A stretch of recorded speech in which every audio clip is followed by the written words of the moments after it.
अस्सलाम वालेकुम, मैं हूं फैसल तारड़। कप्तान जी सुरखरू हो चुके हैं और कप्तान ने आज पाकिस्तान की 75 साला तारीख पर पानी फेर दिया है। इस वक्त इम्पोर्टेड और उनके जो हैंडलर्स थे उनका मुंह काला हो चुका है। जिस तरह से आज एक ट्रैप, एक जाल बिछाया गया, कप्तान को गिरफ्तार करने की भोंडी कोशिश की गई, चारों तरफ से घेरा गया और एक वक्त ऐसा भी आ गया था कि जब ये लग रहा था कि आज इमरान खान को गिरफ्तार होने से कोई नहीं रोक सकता। हर तरह का जुल्म किया गया, तरह तरह के स्क्रिप्ट दोहराए गए, दफा 144, मीडिया पे पाबंदी, बोल न्यूज को बंद कर दिया गया, जमान पार्क के अंदर ऑपरेशन किया गया, फिर आईजी ने एक भोंडी सी प्रेस कॉन्फ्रेंस कर दी और उसके बाद जो एतजाज एहसन साहब ने भी आज कौम के दिल जीते हैं और वो एक मुखालिफ पार्टी के होने के बावजूद वो असूली बुनियादों पर खड़े हुए और वो जमान पार्क पहुंचे। और आज सबसे बड़ी जो पेशरफ्त है कि इस मुल्क के अंदर एस्टैब्लिशमेंट हमेशा से एक खेल रचाती है। वो समझती है कि जो हम फैसले करते हैं उन पर हम अमल दरामद करवा सकते हैं। हम जिसको चाहें नायल कर दें, हम जिसको चाहे लेके आ जाएं, हम जिसको चाहें वो निकाल दें। लेकिन आज इमरान खान ने 75 साला तारीख को अपने पैरों के नीचे रोन दिया है और ये पैगाम दिया है कि बेशक इस मुल्क के अंदर असल एस्टैब्लिशमेंट आवाम है और इस मुल्क की अब जो एस्टैब्लिशमेंट है वो इमरान खान है। नादर बलोच साहब हमारे साथ मौजूद हैं। आज सारा दिन ये भी जुडिशल कम्प्लेक्स के बाहर रहे। जो पुलिस गर्दी हुई, जो गुंडागर्दी हुई, इन्होंने वहाँ पे वो सारी बर्दाश्त की। रजी ताहिर साहब भी मौजूद थे। सबसे पहले हम नादर भाई से जानते हैं कि नादर भाई ये क्या हुआ है आज? ये जो मनसूबा साज थे उनको किस तरह मुंह के बल वो गिरे, बल्कि मैं कहता हूँ उन्होंने मुंह पे कालक मार लिया आज तो। अच्छा, सबसे पहले फैसल मैं ये बताऊंगा कि आज सिर्फ अवाम इमरान खान के साथ नहीं थी बल्कि कुदरत भी इमरान खान के साथ थी। और ये आपके लिए हैरान कुन होगा कि जब हम पहुँचे हवा का रुख जो है वो उस तरफ तब्दील हुआ कि शेल फेंकते थे अवाम पर और उसका सारा धुआं जाता था इनके पीछे और वहाँ से इनको भागना पड़ा, पसपा होना पड़ा। सुबह जब मैं पहुँचा उस वक्त पीटीआई के तकरीबन कोई 150-200 कारकुन खड़े थे और कंटेनरों की एक बहार लगी हुई थी, लाइन लगी हुई थी। और कंटेनर आपको मैं अगर थोड़ा सा नक्शा बना के बताऊँ तो सिर्फ एक गाड़ी का गुजरने का रास्ता था, दाएं और बाएं कंटेनर पे कंटेनर। और सिचुएशन ये थी कि 500 से 600 कमांडो स्पेशल 500 जो है कमांडोज बुलाए गए थे और उन्होंने वो सामने खड़े किए और वो रिहर्सल भी कर रहे थे। और शुरू में जिस तरह इन्होंने रवैया अख्तियार किया, यकीन करें मुझे नहीं लग रहा था कि पंजाब पुलिस और वफाकी पुलिस में कोई फ़र्क बाकी रह गया। आप पूछेंगे कैसे? मैं खुद देख रहा हूँ, बिल्कुल मैं सामने खड़ा था। एक पीटीआई का कारकुन जो चंद फासले पे सिर्फ उसने पीटीआई जिंदाबाद का नारा लगाया और इधर से एक कमांडो, पता नहीं कौन था, पुलिस वाला था, वो भाग के गया, उसको पकड़ के लिटा के और बाकी सारे उसके ऊपर डंडे जो थे वो बरसा रहे थे और उसको जो है वो उठा के ले गए। इसी तरह तकरीबन दर्जनों कारकुनों को उठा के ले गए। मैंने पूछा कि भाई ये क्या कर रहे हैं आप खुद ब खुद जो है एक इश्तियाल जो है वो दिला रहे हैं और इस इश्तियाल के बाद फिर कोई पथराव होगा तो फिर आप रोएंगे, फिर आप प्रेस कॉन्फ्रेंस करेंगे, फिर आप सामने आएंगे। लेकिन इन्होंने अपनी कार्रवाई जारी रखी। जब इमरान खान का काफिला इंटर हुआ मैं बिल्कुल इमरान खान की गाड़ी के बिल्कुल साथ चल रहा था और मैं चीज़ों को ऑब्जर्व कर रहा था, कीनली ऑब्जर्व कर रहा था कि हो क्या रहा है। इन्होंने सामने कंटेनर के ऊपर तकरीबन एक फोर्स खड़ी कर दी जिनके हाथों में बाकायदा वो जो शेल बरसाने वाले बंदूकें थी वो थमा दी और बाकायदा असला थमा दिया। इसका मतलब मैंने कहा कि दे आर मोटिवेटेड। इनको पहले ही मोटिवेट कर दिया गया कि खान जैसे पहुँचे तुमने शेल जो है वो फायर कर देना। और वही हुआ कि जैसे ही इमरान खान की गाड़ी करीब आई एक शेल चला और शेल चलने के बाद इमरान खान के साथ जितने भी राइट साइड वाले थे वो एक तरफ जो आप श्रीनगर हाईवे वो उस तरफ भागे, तेज़ी के साथ भागे। फिर एक शेल का सिलसिला शुरू हो गया। फिर उधर से पीटीआई के कारकुन ने पत्थर उठाना शुरू कर दिए। फिर वो जो सिलसिला था वो कैमरों ने भी देखा, आपने भी देखा, मैंने भी देखा। और कारकुन पता नहीं कैसे, हम यकीन करें इमरान खान के पहुंचने से पहले मैं ये बावर कर चुका था कि आज इमरान खान की गिरफ्तारी यकीनी है, क्योंकि हमें ये बताया गया था कि तकरीबन 400-500 अफराद सिविल ड्रेसेस में अदालत में मौजूद हैं। ये वकला ने भी बताया जो अंदर गए थे और ये भी बताया गया कि जनाब वो कौन है, वकला को जो ड्रेस में थे उनको नहीं जाने दिया जा रहा था। लेकिन वो वहाँ पर मौजूद थे। और इस तरह की खबर, और ज़मान पार्क की खबर ने तो जलती पर तेल का काम किया कि जैसे ही पता चल रहा था, मुझे खुद फ़ोन आए कि इमरान खान के घरों की दीवारों को गिरा दिया गया, असला बरामद कर दिया गया, ये हो गया वो हो गया। तो यानी कि आपने कारकुनों को पहले ही मैसेज दे दिया। अब इमरान खान यहाँ से आए, जिस अंदाज में उनकी हाज़िरी हुई वो भी हमने देखा। अब 1.5 घंटा वो जुडिशल कम्प्लेक्स के मेन गेट पे खड़े रहे, 1.5 घंटा। उनको इंटर आने की इजाज़त नहीं थी कि जी एक और गाड़ी नहीं आएगी। और इस बहस में, और ऊपर से कारकुनों की तादाद दाएँ बाएँ हज़ारों कारकुन हैं, वो तमाम पुलिस वाले पीछे हट गए, भाग गए, पसपा हो गए, और कारकुन इमरान खान के साथ है। वो जुडिशल कम्प्लेक्स है। अब सिर्फ अगर गेट खुलता ना, यकीन करें मुझे तो बावर था कि फिर अंदर पता नहीं क्या होता। और चले अच्छा बलोच साहब, मैं आखिर में मुकम्मल कर लूँ। यहाँ पर एक बड़ा वाक़या हो गया। पर वहाँ पर इमरान खान साहब ने, जैसे उनको कहा गया कि आप यहाँ पर हाजिर लगाएं, आप चले जाएं, क्योंकि सराउंडिंग में पूरा इस्लामाबाद एक तरफ से जमा हो गया था।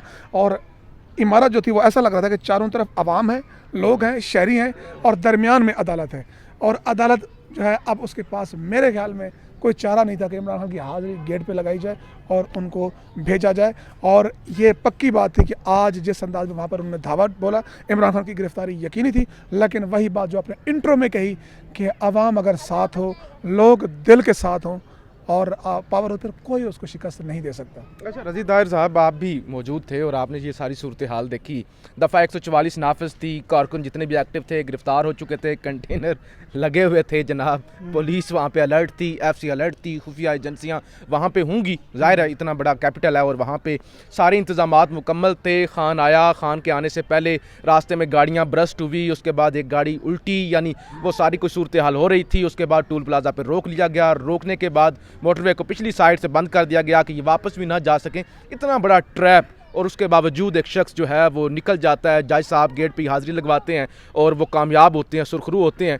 इतने बड़े ट्रैप के बावजूद अगर एक शख्स निकल जाता है और ये सारे जो मनसूबा साज हैं उनका ये प्लान नाकाम होता है, तो इसको आप किस तरह देखते हैं? देखिए जी, आज पाकिस्तान में एक नई तारीख रकम हो गई है, और एक ऐसी तारीख रकम हो गई है कि एक ऐसा शख्स जो लाहौर से निकलता है आवाम के साथ और आपके कोर्ट की हाज़िरी लेने, कानून पर अमल दरामद करते हुए, और कहता है कि मैं सामने अपने आप को सरेंडर करूंगा अदालत पर, और तो उस पर फ़र्द जुर्म आयद लगनी थी और कुछ नहीं होना था। वो लाहौर से निकलता है, अभी मोटरवे पर आता है तो पीछे ज़मान पार्क में पुलिस आ जाती है। उसको ज़हनी तौर पर उस परेशान करने की कोशिश की जाती है, नफसियाती तौर पर हराने की कोशिश की जाती है। वो नहीं हारता, वो आगे चलता जाता है। वो इस्लामाबाद जो चक्री पे पहुंचता है तो उसके साथ एक हादसा हो जाता है। उसके 2 कारकुनान जो हफ्ज़ाबाद से थे, 3 उस हादसे में शदीद ज़ख्मी हो जाते हैं। उसके जैमर गाड़ी जो है उसको नुकसान पहुंचता है, एक्सीडेंट हो जाती है, और वहाँ पे भी उसको आगे ख़दशा है कि अब जैमर भी साथ नहीं है। और मरीम नवाज़ की एक दिन की पहले की प्रेस कॉन्फ्रेंस है, नफसियाती तौर पर टूटने का एक और मौका था लेकिन वो नहीं टूटा। उसके बाद फिर इस्लामाबाद टूल प्लाज़ा का मंज़र, इस्लामाबाद टूल प्लाज़ा में जब इमरान खान, क्योंकि गाड़ी तेज़ आती है, काफ़िला पीछे गया, तो इमरान खान के साथ जो 15-20 गाड़ियाँ थी वो पहले आगे चली गई। आगे से पुलिस ने बंद कर दिया, जो ही वो आगे गए पीछे से बंद कर दिया। ऐसे है। एक दफ़ा फिर नफसियाती तौर पर तोड़ने की कोशिश की जाती है, वो नहीं टूटता। इस दौरान ज़मान पार्क में उनके घर के दरवाजे तोड़ दिए जाते हैं, अंदर दाखिल हो जाते हैं। इमरान खान को पता है कि एक बुशरा बीबी और उनकी बहनें अंदर हैं, ख़वातीन हैं, और स्टाफ है घर का, कोई कपड़े धोने वाला होगा, कोई उनके घर का स्टाफ होगा। तो उस स्टाफ का, उस सारी सिचुएशन उनको पता चलती है। नफसियाती तौर पर टूटने का एक और मौका है, वो नहीं टूटता, वो डटा रहता है। वो कहता है आज तो मैं अदालत जाऊंगा, वहाँ से वापस भी जा सकता था, लाहौर भी जा सकता, ज़्यादा से ज़्यादा क्या होता, इश्तिहारी करार देते। वो वहाँ से आगे चल के अवाम के साथ, अवाम की कुव्वत को लेकर इस्लामाबाद में दाखिल हो जाता है। 4 जगह पे रोका जाता है। पुलिस डिले टैक्टिक्स ऐसे कर रही थी कि डिले हो, देर से जाए, 3:30 ना पहुँचे, इंतशार हो, तमाशा हो। उस तमाशे के अंदर कुछ ना कुछ रिपोर्ट्स थी। हसन न्याजी कहता है कि इस तमाशा करके इमरान खान को मारने का मंसूबा था। इमरान खान को सारी रिपोर्ट्स मिली, टूटने का एक और मौका, लेकिन वो नफसियाती तौर पर इतना स्ट्रॉन्ग आदमी नहीं टूटा। जब इतना स्ट्रांग आदमी जब पहुंचा अदालत के बाहर, जुडिशल कम्प्लेक्स के बाहर, उसके साथ हज़ारों अवाम, और इस्लामाबाद की अवाम पहली दफ़ा इतनी बड़ी तादाद में, क्योंकि केपी तो बंद कर दिए, सारे ज़मीनी रास्ते केपी के बंद कर दिए, वहाँ से तो एक बंदा भी नहीं आ सका। पहली दफ़ा इस्लामाबाद की वो आवाम निकली जो जुडिशल कम्प्लेक्स को चारों तरफ से घेर कर दिया और घेरा और कहा कि हम अपने लीडर को नहीं जाने देंगे किसी भी तरह, तुम ना हिरासत। नैब की 15-20 रुकनी सिविल वर्दी में लोग आ गए और नैब पिंडी उनको गिरफ़्तार करना चाहती थी। वो कहते गिरफ़्तार करने का तो सोचो ही नहीं, तो आवाम ने वहाँ पे अपना कब्ज़ा कर लिया। ये मैं कह रहा हूँ कि जो नफसियाती तौर पर और इसके बाद ये मनसूबा साजों को तो डूब के मर जाना चाहिए, मर जाना चाहिए। आखिरी पहले नंबर पे तो जज साहब को भी मैंने कहा कि आज बड़ा क्रेडिट जाता है कि उन्होंने हिम्मत दिखाई, वो उठ के नहीं चले गए, हालांकि ये भी प्लान हो सकता था कि वो उठ के चले जाएं, इश्तिहारी करा दिया जाए, इस पर भी डिबेट हो रही थी। फिर एतजाज़ हसन साहब को बड़ा क्रेडिट जाता है। अगर वो उठ के चले जाते ना, उसका जो मैसेज था वो जज साहब के लिए और मनसूबा साजों के लिए वो बहुत ही भयानक था, तो इसलिए वो उठ नहीं सकते थे। और दूसरी बात ये कि अगर इसी तरह ही हाज़िरी होनी थी तो ये जो राना सनाउल्लाह साहब एंड कंपनी और जिस तरह रज़ी ने बताया मरीम नवाज़ की प्रेस कॉन्फ्रेंस का हवाला कि वो एक दिन पहले प्रेस कॉन्फ्रेंस करती है और मुतालबा करती है कि आप इदारों के साथ बैठ के इसको दहशतगर्द डिक्लेयर करें, जमात को पाबंदी लगाएं और फिर यानी कि मुखालिफ समझते को खिलाड़ी हो ही ना और हम फिर आएँ और आपको जीत कर दिखाएं। तो ये एक मसला था। अगर इसी तरह हो जाती, आप पहले कोऑर्डिनेशन कर लेते, आप यानी कि इंतज़ामिया तय कर लेती कि 2-4 बंदे 10 बंदे आए और हाजिरी लगवा के चले जाएँ, क्योंकि होनी तो हाजिरी थी, लेकिन इतना ड्रामा रचाने का फ़ायदा क्या हुआ? आपने अपने मुंह पर भी कालक मली और साथ आपने ये भी मैसेज दिया कि हम फारिग हैं, यानी कि रियासती रेट भी तो फारिग होगी ना सर। तो आपने किया क्या है? अब क्या गाड़ियाँ भी चली। आज नादिर भाई, आज तो खान जो है ना इन सब के हिसाब पे भारी हो चुका है और इनके बस की बात नहीं रह गई। आप अभी ईरान से होके आए हैं और आप ईरानी इनकलाब के बड़े हमायती भी हैं। पाकिस्तान में बड़ा एक सवाल उठता है जी, पाकिस्तानी अवाम ने निकलते और इस्टेब्लिशमेंट वो बड़ी जो है वहाँ पे करता धरता है, पाकिस्तान के अंदर अवाम जो है बिल्कुल निकलती नहीं है। आज पाकिस्तानी अवाम ने साबित कर दिया है मेरे ख्याल से कि वो, मेरे ख्याल में पाकिस्तानी अवाम हर बार निकलती है, उसको एक लीडर, विजनरी लीडर आज तक नहीं मिला, और वो लीडर जो अपनी बात पर कायम रहे, अपने आसाब को जो है वो मजबूत रखे, वो 50 रुपए का स्टाम्प देकर मुल्क से ना भागे, वो अपने प्लेटलेस को नीचे ना ले जाए, वो बीमारी के बहाने ना बनाए।